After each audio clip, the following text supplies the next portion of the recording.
നിയമസഭാ തെരഞ്ഞെടുപ്പ് നടന്ന ആന്ധ്രാപ്രദേശിൽ ജഗൻമോഹൻ സർക്കാരിനും ഒഡീഷയിൽ നവീൻ പട്നായിക് സർക്കാരിനും തിരിച്ചടി.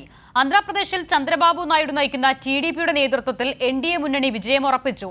ഒഡീഷയിൽ ആകെയുള്ള 147-ൽ 79 നേടി ബിജെപി അധികാരത്തിലേക്ക്. ലോക്സഭാ തെരഞ്ഞെടുപ്പിനൊപ്പം നിയമസഭാ തെരഞ്ഞെടുപ്പ് നടന്ന ആന്ധ്രാപ്രദേശിൽ വൈഎസ്ആർ കോൺഗ്രസിനും ജഗൻമോഹൻ സർക്കാരിനും ഒഡീഷയിൽ നവീൻ പട്നായിക്കിന്റെ ബിജെഡിക്കും വലിയ തിരിച്ചടിയാണ് ഉണ്ടായിരിക്കുന്നത്. ആന്ധ്രാപ്രദേശിൽ ആകെയുള്ള 175 സീറ്റുകളിൽ 165 സീറ്റുകളും എൻഡിഎ സഖ്യമാണ് നേടിയത്. 136 സീറ്റുകൾ ടിഡിപിയും 21 സീറ്റുകൾ പവൻ കല്യാണിന്റെ ജനസേനയും 8 സീറ്റുകൾ ബിജെപിയും നേടി.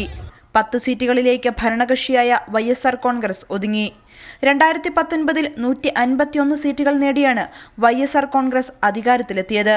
ടിഡിപിക്ക് 23 സീറ്റും ജനസേനയ്ക്ക് 1 സീറ്റും മാത്രമാണ് 2019-ൽ നേടാനായത്. വൈഎസ് രാജശേഖർ റെഡ്ഡിയുടെ മകൾ ശർമിളയെ പാർട്ടിയിലെത്തിച്ച് കോൺഗ്രസ് നടത്തിയ പരീക്ഷണത്തിലും ഫലമുണ്ടായില്ല. 1 സീറ്റിൽ പോലും കോൺഗ്രസിന് ലീഡ് നേടാനായില്ല. ലോക്സഭാ തെരഞ്ഞെടുപ്പിലും ആന്ധ്രയിൽ ടിഡിപി വൻ നേട്ടമാണ് ഉണ്ടാക്കിയത്.